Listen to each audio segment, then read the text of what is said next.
Professor Raymond Smullyan, who is the speaker today, and tomorrow I will introduce separately Professor Fitting. So, Professor Raymond Smullyan, a well-known, world-renowned American mathematician, logician, philosopher, musician, and magician, is Oscar-winning Professor of Philosophy Emeritus at Indiana University and Professor Emeritus at the City University of New York, Lehman College, and Graduate Center. His first career was stage magic. He then obtained a Bachelor of Science from Chicago in 1955 and a PhD from Princeton in 1959. He has studied under Alonzo Church. While a PhD student, Smullyan published a paper in the 1957 Journal of Symbolic Logic showing that Gödelian incompleteness held for formal systems considerably more elementary than that of Gödel's 1931 landmark paper. The contemporary understanding of Gödel's theorem, we might say, dates from this paper by Raymond Smullyan. Smullyan later made a compelling case that much of the fascination with Gödel's theorem should be directed at Tarski's theorem, which is much easier to prove and equally disturbing philosophically.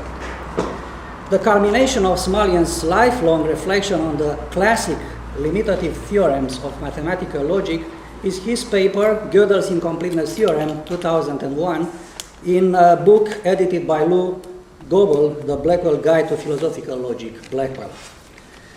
His many writings include academic books, such as Theory of Formal Systems, 1961, First Order Logic, 1968, which is a classic in the field, published by Dover recently, Gödel's Incompleteness Theorems, 1992, Recursion Theory for Metamathematics, 1993, Diagonalization and Self-Reference, 1994, Set Theory and the Continuum Problem, 1996, with Melvin Fitting.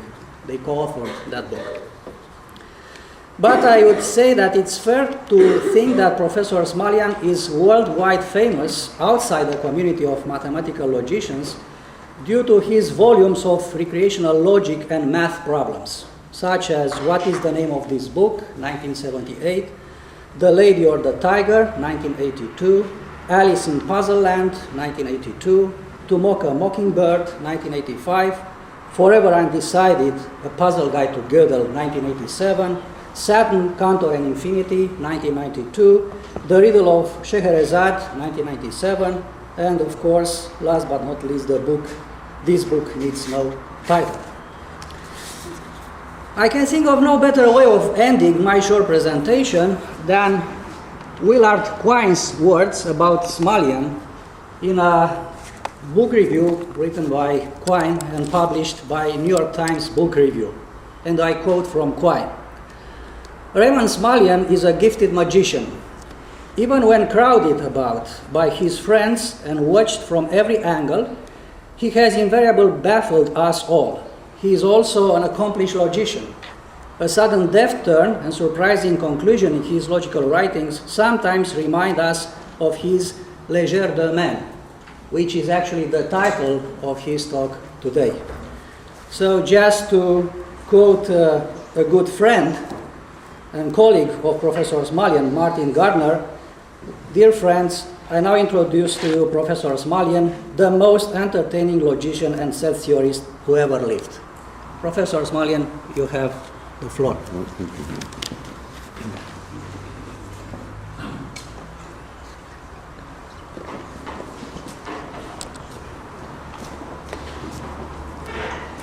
Before I begin speaking, there is something I would like to say.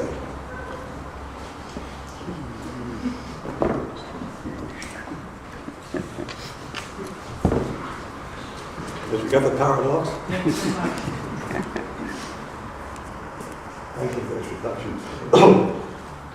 I didn't invent that gorgeous phrase, actually. It was invented by the computer scientist Saul Korn, the late computer scientist, who wrote a book of sentences which somehow managed to defeat themselves.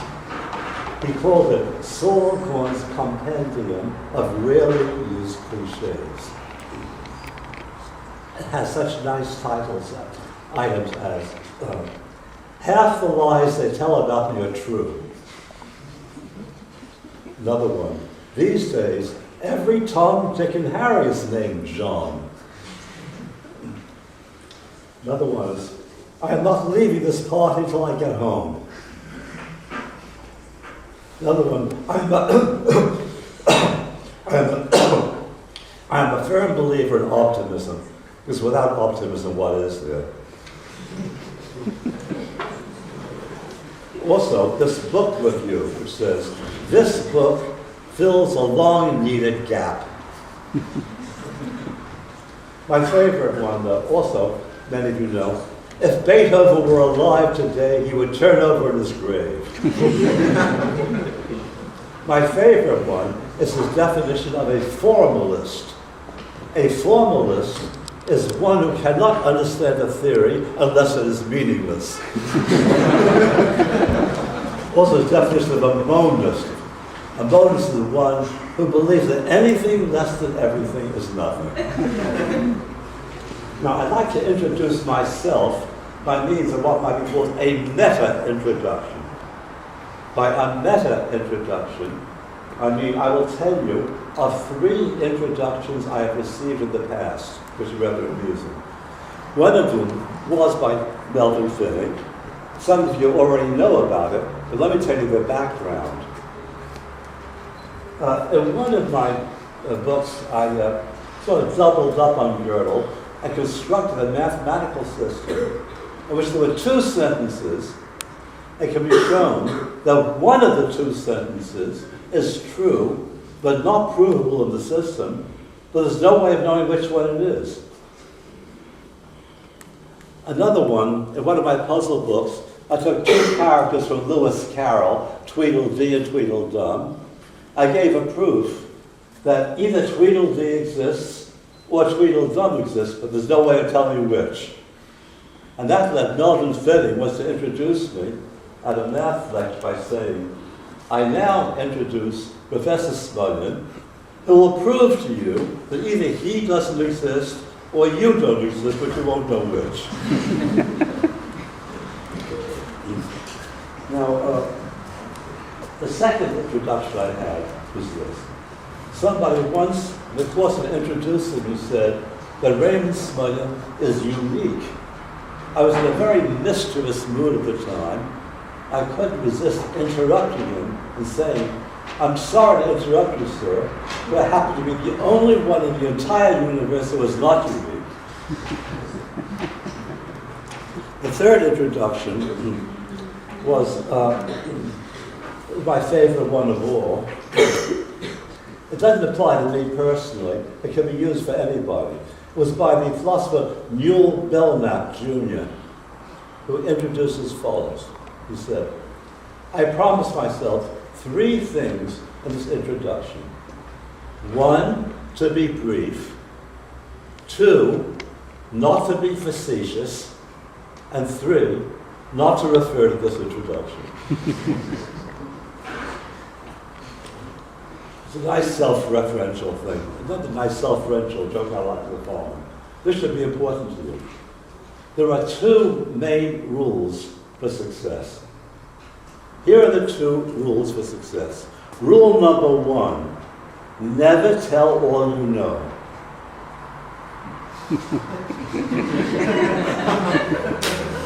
Curiously. It was, by the way, in teaching a graduate logic course, I once wrote on a blackboard, please do not erase, because if you do, those who come in late won't know that they shouldn't erase.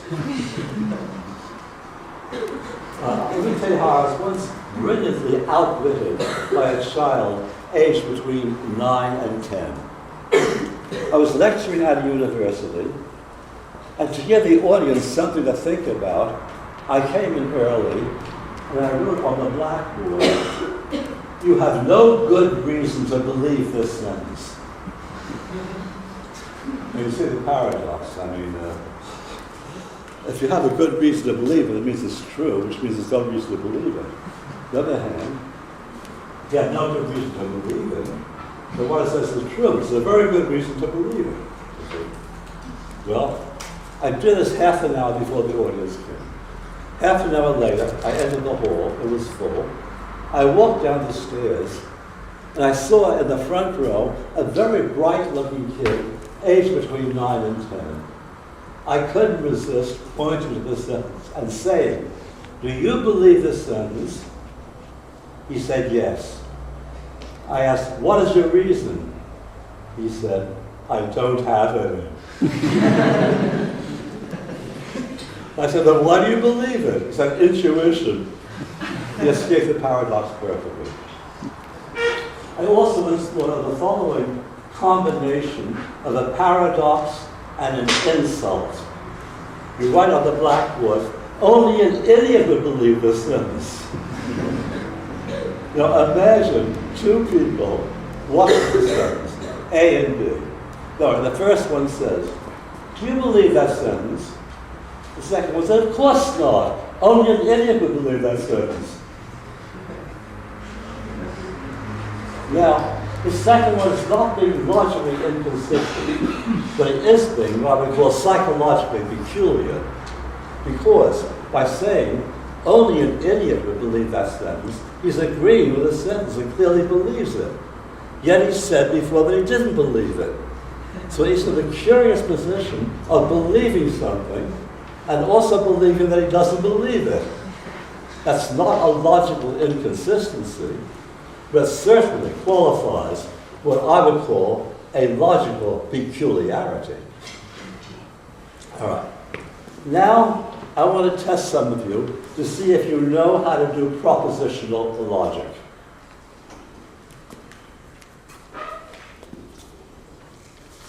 I have here two envelopes. One of them contains a dollar bill, and the other one does not. So that I won't use any possibility of sleight of hand, I will actually leave the two envelopes with you. Well, first write what they are.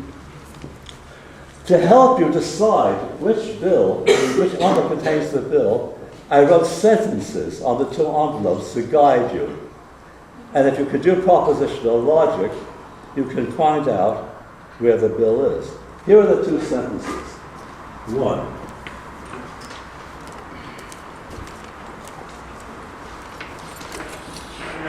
At least one of the sentences is false. On the second envelope is written, the bill is in the other envelope.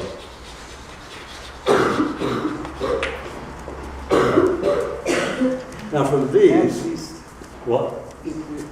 List T One of the after A. sentences is false. At least. What's the You problem? list T with letter T after A. At least one. No, it's there. It's there. At least. No. No. Here.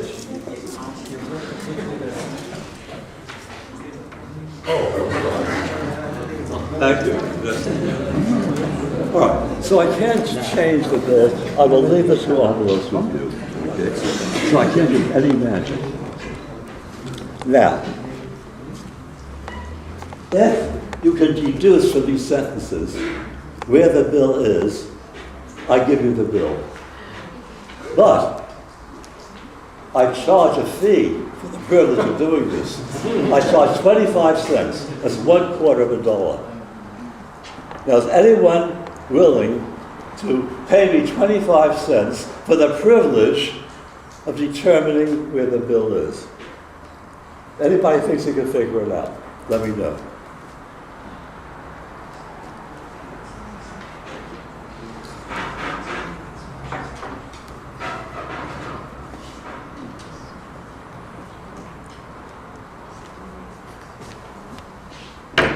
Does anyone think he knows what the bill is? You may have to designate. What? You may have to pick a volunteer. I'd have to pick a volunteer. Well, can't you deduce from these two sentences where the bill is? Can any of you? Don't you know propositional logic?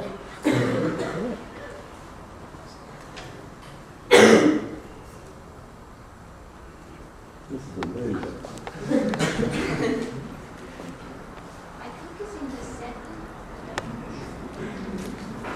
Can you deduce where the bill is? Well, Yeah? since the first sentence... Wait a minute. Are you willing to pay me 25 cents for the privilege of doing it? Yes. You're all witnesses. He owes me 25 cents. Yeah. Okay. Now, the point is this. You can't just guess where it is. You have to prove where it is before the envelopes are opened. Mm-hmm. Okay, where is the bill and what is your proof? Well, suppose the first sentence is true. Suppose the first sentence is true, yes? Then, since what it says is that at least one sentence is false, Yes. then the second sentence is false. Because you suppose that the first sentence is I know, true. but how do you... What? Maybe the first sentence is false. I suppose that it is true. What? I made the supposition that the first sentence is true. Oh, I see. Well, all right, if the first sentence is true, what about the first sentence is false? If the first sentence is false, then it is false that at least one is false, then both are true. So the second is true, then the bill is in the other envelope. What's a bit now? Could the first sentence be false? Is that possible? Well, then it is true according to the self-referential paradox, because if it is false, then it is false, that is false, then it's true. Yeah, he's right. Yeah. If the first sentence were false, then it would be true that at least one sentence is false. Right? If the first sentence is false, then it would be the case, which would make the sentence true. You'd have a paradox. Therefore, the sentence cannot be false. Right. Or you prove that. Therefore, you prove that the sentence is true. Right. Okay? So he says, since it's true, what it says is really the case. At least one sentence is false. Then the It's second not one the is first, it might be the second. Right. Must be the second. So it's false that the bill's on the other envelope. Therefore, the bill really is in this envelope. Right. Therefore, you say the bill is in envelope 2, right? Would you please open envelope 2? Empty. Open envelope 1. The bill is there, huh? Yeah? The bill is in envelope 1. So what was wrong with your reasoning? Well, actually... Maybe I owe you more than 25 Nothing cents. was really wrong with his reasoning. This, actually, is it possible I lied? No, I didn't lie. The answer is this. I never said that each sentence is either true or false. Okay, fair enough. That's the whole point. The first couldn't be either true or false. It's impossible. Because Yes. if it were Should be false, true. you have a logical contradiction. If it were true, then you wouldn't have a logical contradiction, but it would lead to empirically false facts as to where the bill is. And the whole purpose of this was a dramatic illustration of Tosky's theorem that in languages such as English, truth within the language is not definable in the language. Later on, I'll give you a little formal system which will illustrate this even better. But now, he owes me 25 cents. You're all witnesses. He owes me 25 cents. I'll tell you what I'm going to do. I'm going to be very, very generous with you. What I'll do is this. I'm going to hand you 2 $10 bills temporarily. Okay. 2 $10 bills.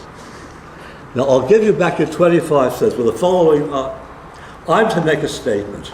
I'm going to be very generous with him. If the statement is false, you must promise to give me back one of the bills and keep the other. Okay? If the statement is true, he keeps both bills. So, if the statement is false, he gives me back one bill. If the statement is true, he keeps the bill. Isn't that a good deal? You're bound to have at least one of them, right?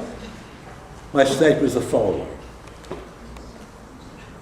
Either you will give me back one of the 2 bills, or you will give me $1,000. Now let's analyze this very carefully. If the statement were false, you'd have to give me back one of the two bills as agreed. But giving me back one of the bills would make it true that it either gives me back one of the bills or $1,000. Therefore, the statement cannot be false. You get a logical contradiction. The statement must be true. So it's true that it either gives me back one of the bills or $1,000. But he can't give me back one of the bills for a true statement. The rule was he keeps them both. And so he owes me $1,000. You're all witnesses. He owes me $1,000. I'll tell you what I'm going to do. I feel very, very bad about this. So I'll play you for double or nothing. I'll tell you what. I'll give you back your $1,000 on condition that you answer me a yes/no question truthfully. Okay? It won't be a personal question. It won't be embarrassing. Okay. So he no longer owes me $1,000, but he promises to answer me a yes/no question truthfully. That question is yes. When you either answer no to this question or pay me $1 million, I'll ask you whether one of the following two alternatives holds. He answers no, he pays me $1 million. If you answer no, that'd be a wrong answer because you're denying both alternatives when the first one really did hold. The only truthful answer is yes. So he's affirming that either he will answer no or pay me $1 million. But he's not answering no. So he owes me $1 million. You're all witnesses. He owes me $1 million. Well, I am broke. I feel very bad about this. I feel rather ashamed of myself for winning $1 million from this poor gentleman. I mean, I really should be arrested for this. Don't you think so? Let me tell you, actually, before I'll give you a chance to win your $1 million back again.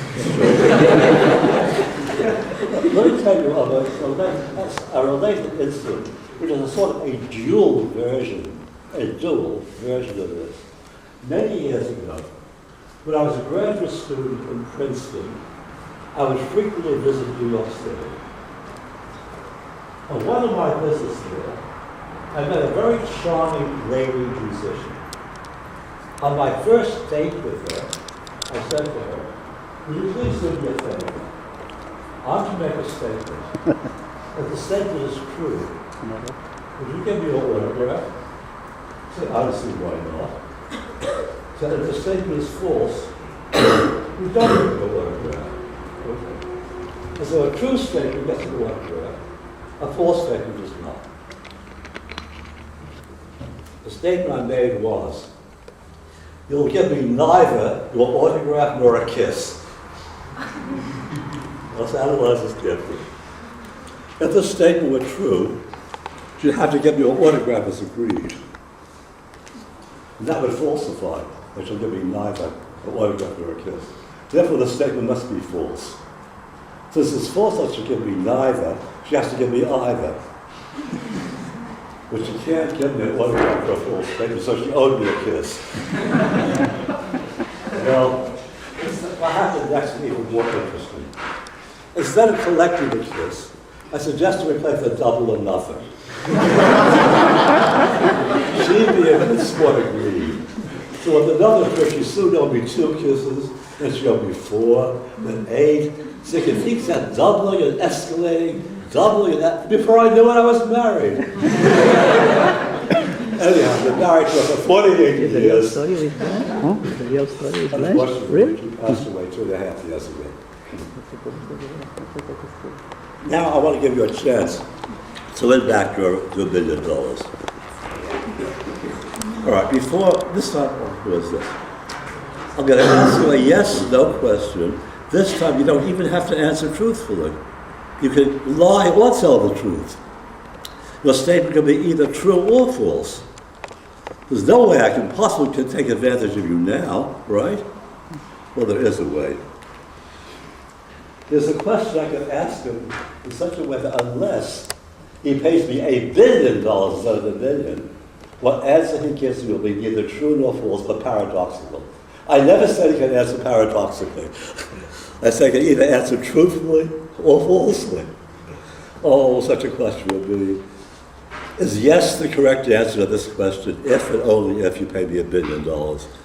If he doesn't pay me $1 billion, the question reduces to, is no the correct answer to this question? And neither yes nor no can be true or false without contradiction. So he now owes me $1 billion. You're all witnesses. He owes me $1 billion. Now, listen, unfortunately, I forgot to bring a piece of paper. Do you have a piece of paper you can give me? Just something I can write on. That's good enough. Oh, thanks. And I need a pen from someone. Somebody have a pen or a pencil? Okay, thanks. Good enough. What I'm going to do is this. I'm going to give you a 50% chance of winning $1 billion back again. But for that, I charge 5 cents extra.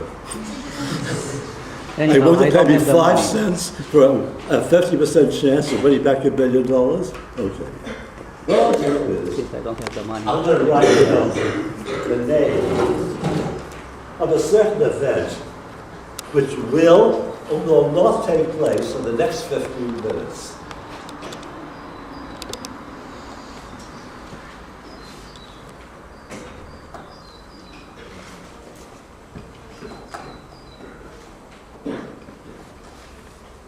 Okay, so I can't use any sleight of hand. What I'll do is, I'll give it again the caretaker. Now, you ought to guess whether the event will take place or whether it won't take place. If you guess correctly, you get back your $1 billion. If you guess incorrectly, you still owe me $1 billion plus 5 cents. Now, I want you to think in your mind whether the event will take place or whether it won't. It will take No, place. no, don't tell me. Okay. So just decide again. Just think in your mind whether it will. If you believe it will take place, write down yes. If you believe it won't take place, write down no. So we have a permanent record of what he really has.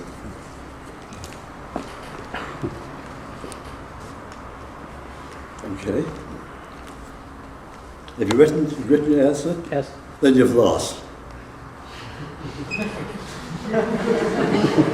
Why don't you write? Yes. If you believe the event will take place. Yes. See what I said. You will write no. You will write no, that's what I wrote. You said yes, you thought the event would take place, but it didn't. If you written no, you also would have lost. If you written no, he would have denied the event takes place, when in fact it did. Isn't that cute? Any of you can do that. Well. That's you all do.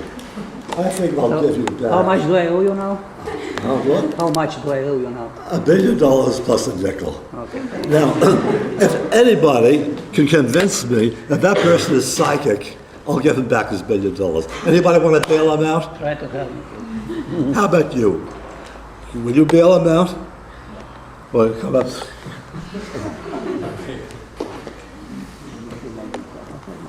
You know the names of the cards? You don't?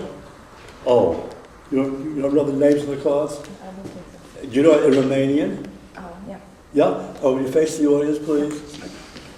Somebody will pick a card, you'll tell them what it is, okay? Okay.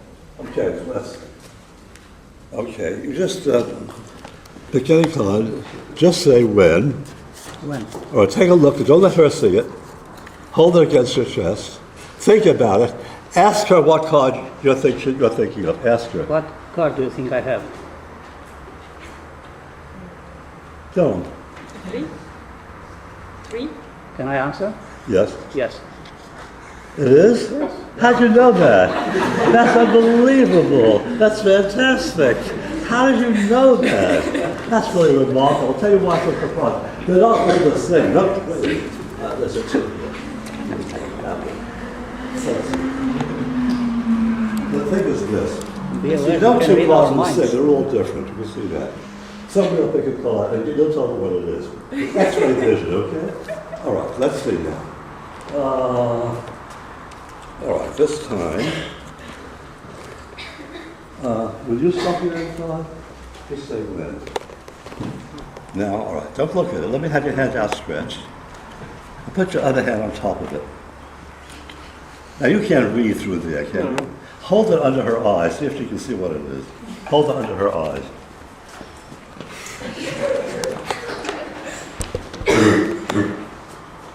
What's it look like to you? 6. Let's see. How did you know that? It's unbelievable. That's fantastic. Very, very good. You are psychic. Okay.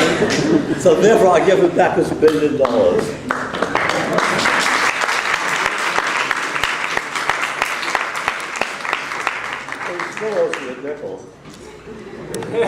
You can make some money for us for the sake of the financial troubles. Based on an Einsteinian relativistic principle. You'll have to understand a little bit about relativity to see how this works. What I'll do is, I'm going to take a handkerchief. You can see it's red on this side, right? You have to take my word for it. It's red on the other side, or else the whole thing would be pointless. But it's really red on both sides. Red on this side and red on that side, okay? No, it's only teasing. It's really red on both sides. What I'm going to do is this. I put this handkerchief in my pocket. At the count of 3, it will leave my pocket, fly around the room, and come back into my pocket again. Good. 1, 2, 3. I felt it leave my... Can you see it? Yeah. Yeah. And now it's back in my pocket again. What's that a good thing? People don't realize what I've done. Look, any magician could make a handkerchief leave his pocket and fly around the room. That's trivial. You learned that the first day of magic school. But to make the handkerchief become invisible during its flight, that takes doing. You people are skeptical. I really did. I'll show you once more. You take the handkerchief, you see, and what I'll do is this. You take it, say, 1, 2, 3, it flies around the room, and you can't see it, and sure enough, it's back on my pocket again. You see, I wasn't kidding you. I'll tell you something very interesting. Actually, They don't believe it. They don't I'll believe tell it. you. Actually, this handkerchief is a magic handkerchief. I can make it change to any desired color. Any color I desire, any desired color. Yeah. What? White? Yeah. When I say any desired color, I mean any color I desire. Actually, white is not a bad suggestion. I will make a change to a shade of white you've never seen before, one which is logically impossible that you'll ever see again. I'm going to make a change to what is actually known, after actually blowing it, as an invisible white. You can see it fading on this side, but on that side it's still invisible. But the heat of the hand makes it become visible again, see? I'll show you once more. You take the handkerchief, and all you do is this. You throw it around the room, it flies around the room in a completely invisible condition, and it goes back to my pocket again. Is that a good trick? Excellent. I'll tell you how this works. But I don't want you to tell anybody. Yeah. I told you it was based on an Einsteinian relativistic principle. The whole thing was a swindle. That handkerchief never disappeared. That handkerchief remained where it was. What I did was, I made the rest of the universe disappear away from it. That's the only way I could have done it. Otherwise, I would have to make a handkerchief disappear. And how could I possibly make a handkerchief disappear? What do you think I am, a magician? Okay. I want to show you a cute little mini system I thought of, which illustrates Tarski's principle about the non-definability of truth and Gödel's incompleteness theorem in a very instructive way. We consider a system in which certain expressions, certain expressions are called predicates,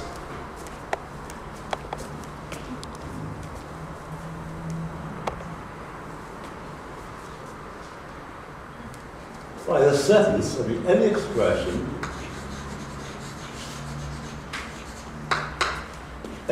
of the form h, x, where h is a predicate and x is any expression whatsoever.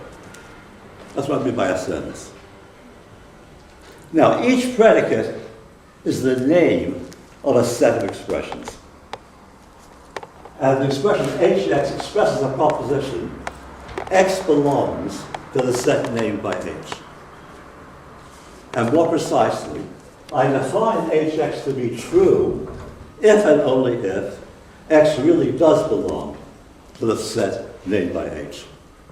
That is a precise definition of a true sentence. Now, two symbols, R and N, play a particularly important role. The word N is to suggest the word not. The word R is to suggest the word repeat. By the repeat of an expression x, I mean x followed by itself. Now, I'm given the system obeys the following two rules.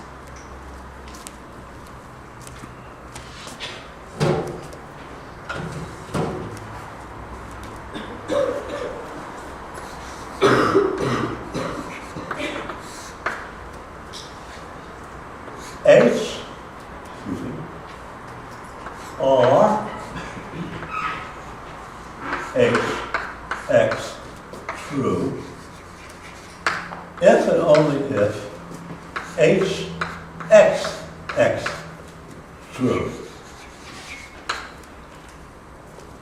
So RHX means H holds for the repeat of X. And secondly,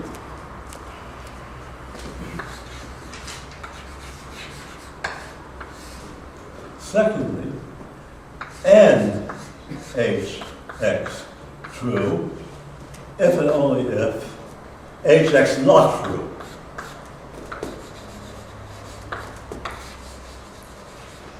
I wish this would have a watermark.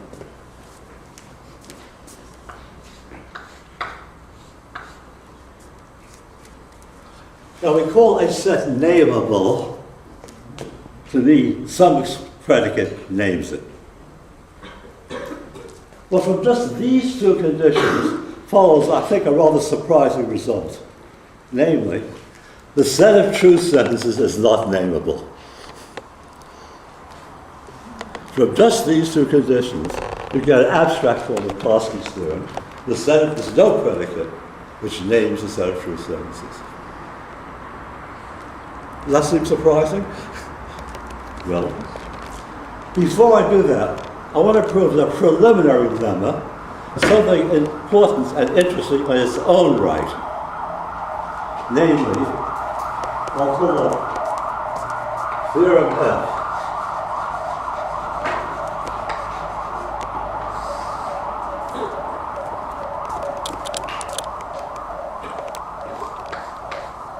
First, a definition. Call sentence X a fixed point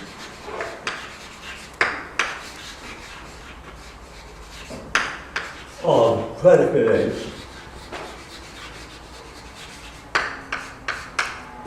if and only if, and this is Hamilton's abbreviation, IFF is if and only if, X true if and only if HX true.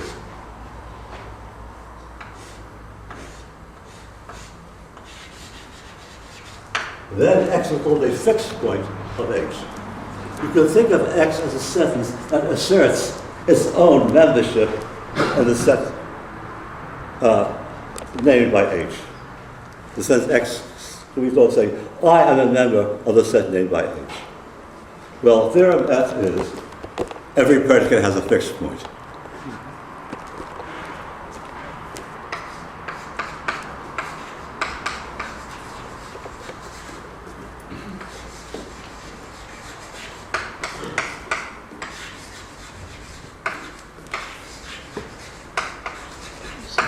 Since you are recording there, we will do this for just to make sure. The proof is extremely short and also very ingenious.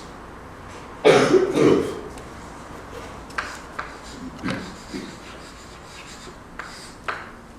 Now, R, H, X, true, if and only if H, X, X, true. That's true for any X.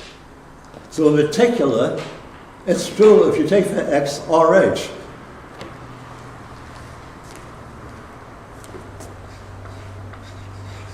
Take RH for X, and we have RH, true, if and only if H, RH,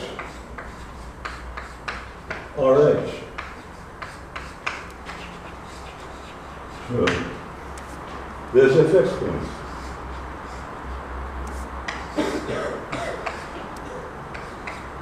X is true if only if HX is true.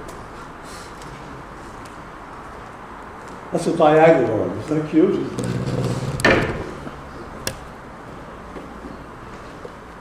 Any question about this so far? There's a positive that I'm taking for X expression RH. It's true for any X. So it's true when X is RH. So you substitute RH for every X in this statement. You have RH true until you have H of RH true. And so RH is true if and only if H followed by RH is true. So that's the fixed point of H. This proof gives more information than the theorem. It tells you specifically what the fixed point is. That's important to know for the future. Something I'm about to say later on. Now, let's come now to Tarski's theorem. I wish I could erase this without the water. No way to do that. No. It's a little hard for me to write.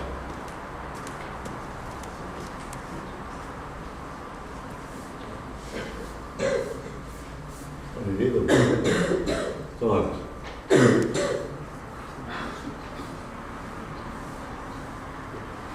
So now, theorem 2.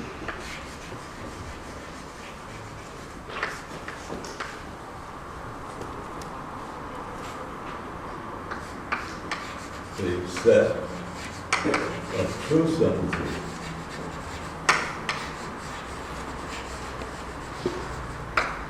is not nameable.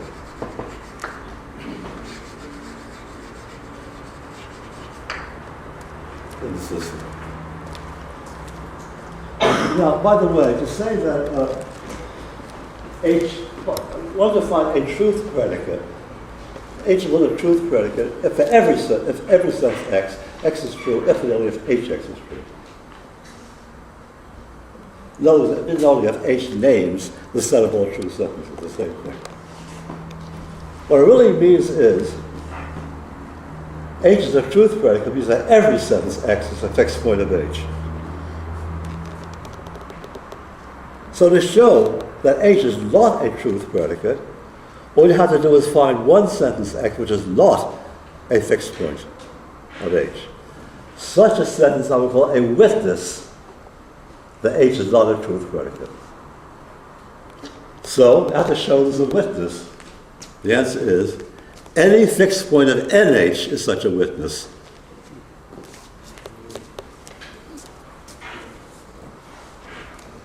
Suppose you have X true if and only if NH X true. So X is true if and only if NH X is true, if and only if HX is not true. So therefore, a witness, any fixed point of NH is a witness that H is not a truth predicate. And we find out how to find such a witness, namely R, NH, R, NH. That's a fixed point of NH, it's not a fixed point of H. Therefore, H is not a truth predicate. End of proof.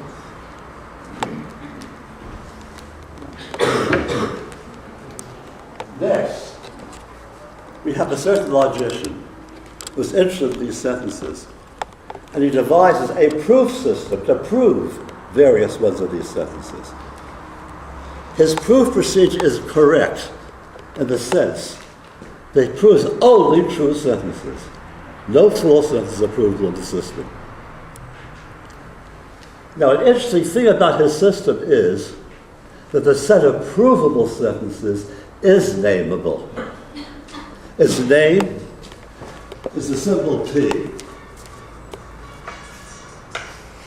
P is the name of the set of all provable sentences. Now, I told you, every sentence you can prove is true. What about the converse? Is every true sentence provable in this system? The answer is no. Now, my problem has two parts. One, show there's a true sentence not provable in the system corresponding to Gödel's sentence.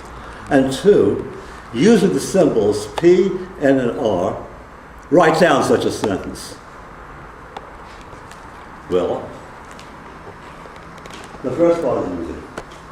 So the set of provable sentences is nameable, and the set of true sentences is not, by Darcy's theorem. The two sets do not coincide, which means either some provable sentence is not true, or some true sentence is not provable. The first alternative is ruled out by the given condition that only true sentences are provable. So therefore, this other alternative holds. There must be a sentence which is true but not provable. But now we can exhibit the sentence. Any fixed point of NP is a witness that P is not a truth predicate. That will be such a sentence. And we know specifically what it is. The Gödel sentence that is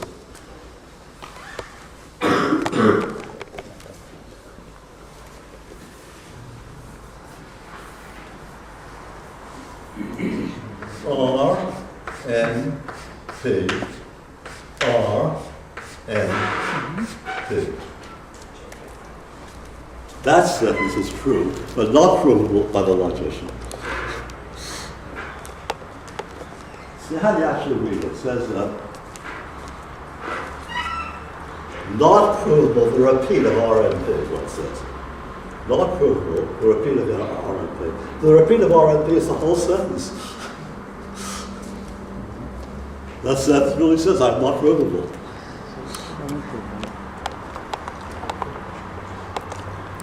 I had this one thing coming out. A forthcoming book of mine, called Marginal Labyrinths, about to be published by St. Peter's Press. I had this as an exercise. It should come out in a couple of months. And by the way, I'm just telling you, one logician once paid me a very nice compliment, which I must immodestly claim I deserved. Namely, he said, the interesting thing about some of the puzzle books you write is that what you have to say is of interest not to those who know logic and those who don't. And this book is no exception. It's written mainly for those who do not know logic. But it also has some stuff in it which is of interest to those who do know logic. Namely, towards the end, I have a very nice abstract version of the model existence theorem, which makes no reference at all to the logical connectors and quantifiers. A purely set theoretic statement. That would be of interest to them, none as well as to them. All right. Now, which I never have left. 15 minutes. All right, I think what I'll do is speak to you for the next 50 minutes about some paradoxes. First, let me tell you of the light things. All of you know the barber paradox, of the barber of a certain town who shaved all the inhabitants of the town who did not shave themselves, and only such inhabitants. Rushed to the barber shave himself and nothing. Now, I want to tell you something very cute. I recently joined a very marvelous organization called the Piano Society, in which amateur professional pianists can upload their recordings, and anybody can download them free. You can those of you interested in music can download them. It's on the pianosociety.com. And also I have a daily column on the society containing puzzles, jokes, and anecdotes. And so I close about the paradox is one of the problems. And one very clever lady, a pianist, came up with the following humorous solution. Of course, the solution is there couldn't be such a bother. What she wrote was, this barber went to his brother's house in another town and shaved himself. I said that. I didn't say that barber shaved all those of the world and only those who couldn't shave themselves. All I said was, he shaved all the people of his town who couldn't shave themselves. So he went to another town and escaped the paradox. By the way, I'll just tell you, I want to make an advertisement now for a book which I didn't write but which I edited. This piano society, by the way, needs funds. So 6 months ago I had the idea of making a book of profiles of the various members, which each one tells his life story, his views on music as well as other things. And I'm making a book out of it. Whatever money it earns, I'll give it to the Piano Society. So I'm not advertising anything which will earn me money personally. But it's called In Their Own Words. It should be out in a few months. By the Piano Society. So I am advertising this book. I can do so without being self-serving, because I'm not the one who's receiving money for it. All right. Now, have you heard of the businessman's paradox? Rather cute. A literary agent I knew named Lisa Calder spoke the following paradox. A president of a certain company offered a $100 reward to any employee who could make a suggestion which would save money for the company. And one person suggested, eliminate the reward. How many of you are familiar with Newcomb's paradox of the perfect protector? Is there anyone who is not familiar with this? If anyone is not familiar, please raise your hand. Oh, you're not, okay. Well, I have a particularly diabolical way of explaining this, and I will try it on you. Imagine that you have a chest of 2 drawers, and each drawer is either a $1,000 bill, which makes 2,000 all totaled, or in each drawer you have a $100 bill, which makes 200 all totaled. You have the option of choosing just the money from the bottom drawer or the money from both drawers. Which option do you think would gain you the most money? By choosing just the bottom drawer or choosing both drawers?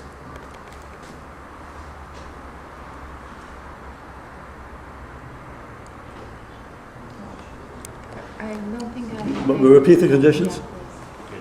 And each drawer is either a $100 bill, making 200, or there's a $1,000 bill in each drawer. It's not that one drawer contains 100, one 1,000. No, either both drawers each contain 100, or both drawers each contain 1,000. And you can choose either the money from the bottom drawer alone, or from the 2 drawer for both of them. Which one do you think would give you the most money? To take both drawers, or to take just the bottom drawer? Anybody else have an answer? Both. What? No. You say you choose I both. said both, but... He said both. Yes? But you have doubts? No, but... You take both.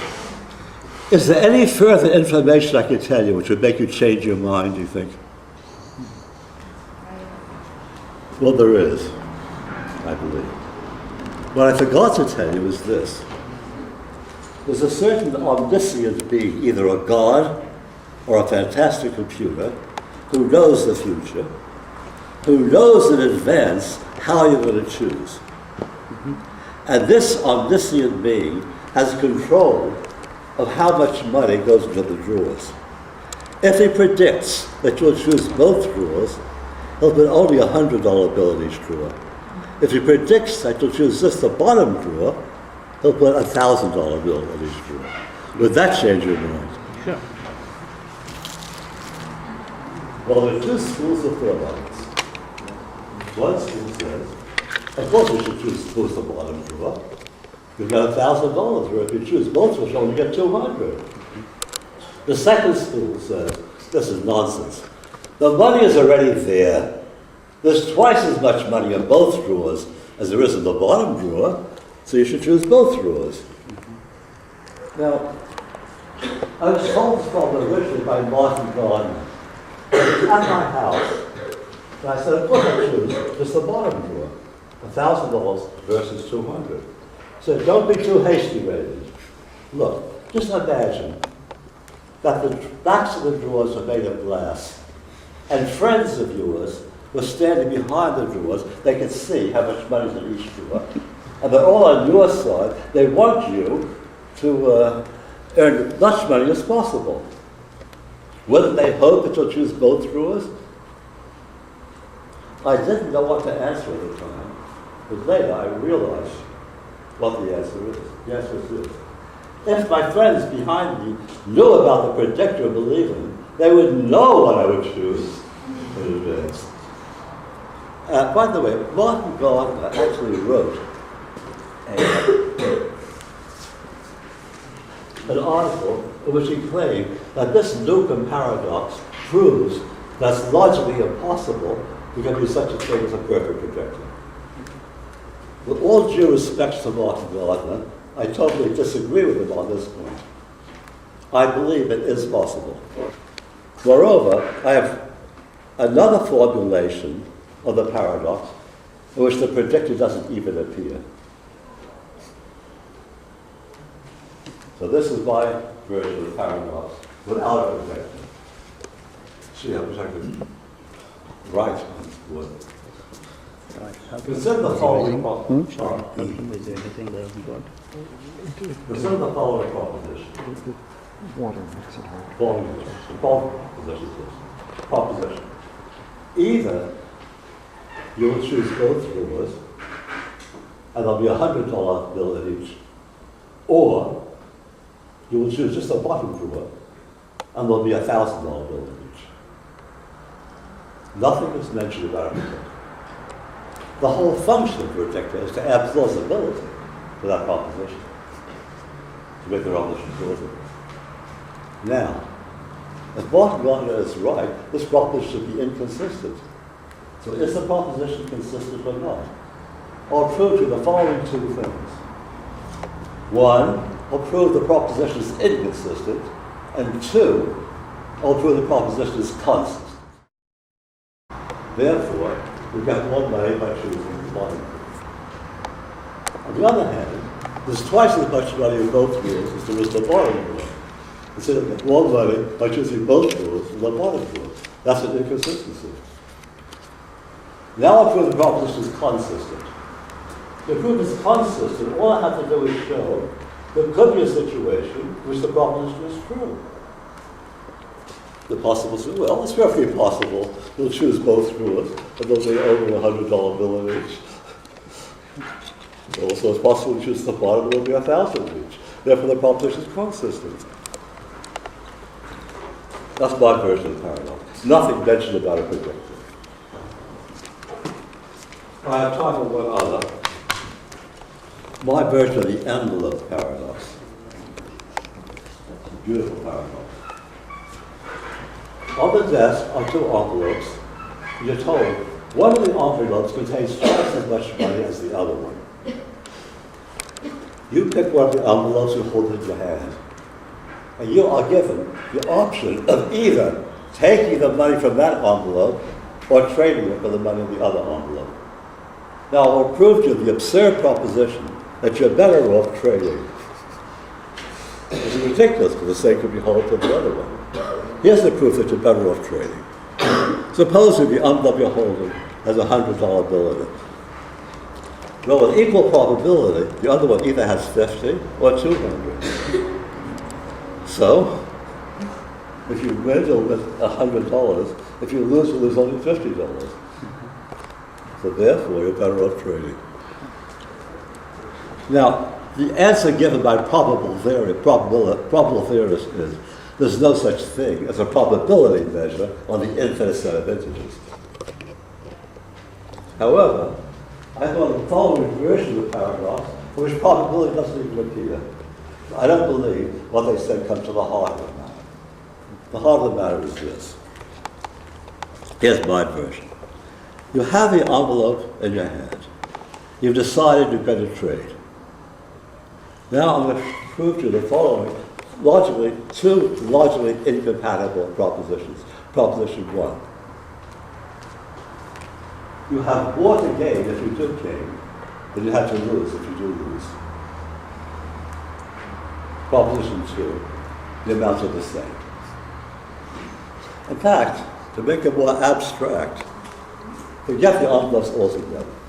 You're just given two positive integers, x and y.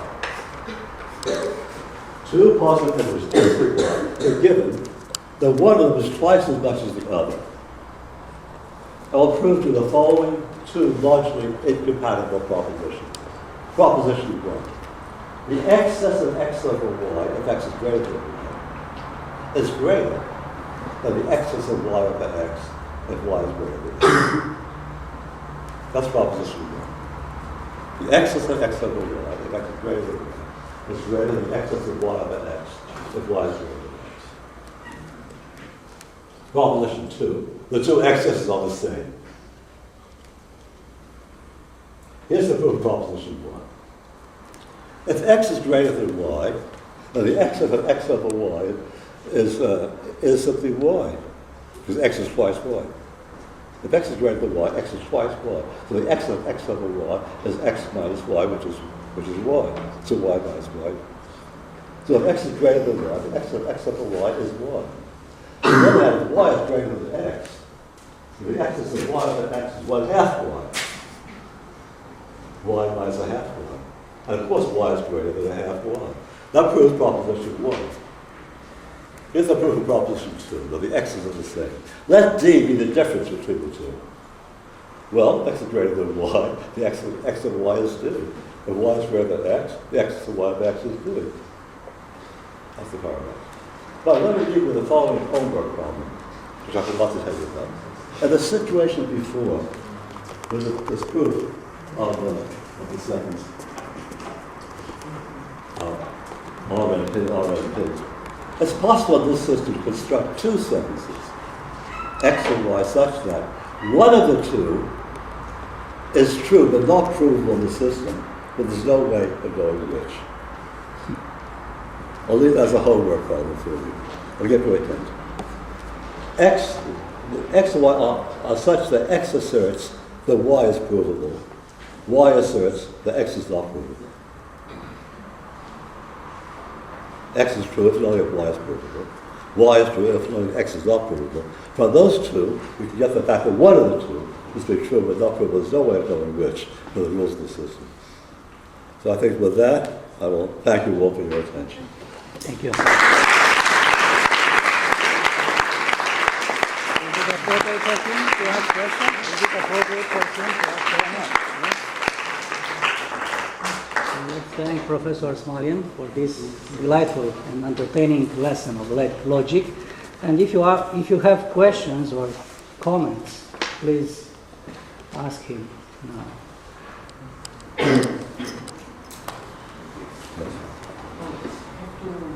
Two questions. Yeah. The first, in your example, What? in your examples, Yes. you use the word set. Yes. Which is the meaning of this word? Set? Yes. The set of propositions. Set of expressions. Yes. It could be a class. Yes. It could be the extension of a concept. I Or, got that class. A bunch of things. well, second, because there are delays. Because you were very near. Young man. What? You are near the theory which is coming from Bertrand Russell about type theory, about paradoxes, predicative and non-predicative functions. Almost all your examples contain elements which refer to their totality. Of course, it's okay. So, I have no problem with that. Some people do. I don't. I have no problem. so I'm very pleased if you could give us some comments about the impact of Russell's theory on these questions. I don't see, so, reducibility, reduction of reducibility, or reducibility. I never take it nowadays. Are you worried about self-reference? Yes. Well, now, come on now. Let's say this sentence has 5 words. That's absolutely true. The word "this" does refer to those 5 words. There's nothing wrong with that. On the other hand, if you say this, what do you say? Somebody wants to, these are my last words before he dies. If he says nothing more, his sentence is true. But if he says, this is the last proposition, that's a different story. Then you know what this refers to. But if it refers just to the words themselves, no problem.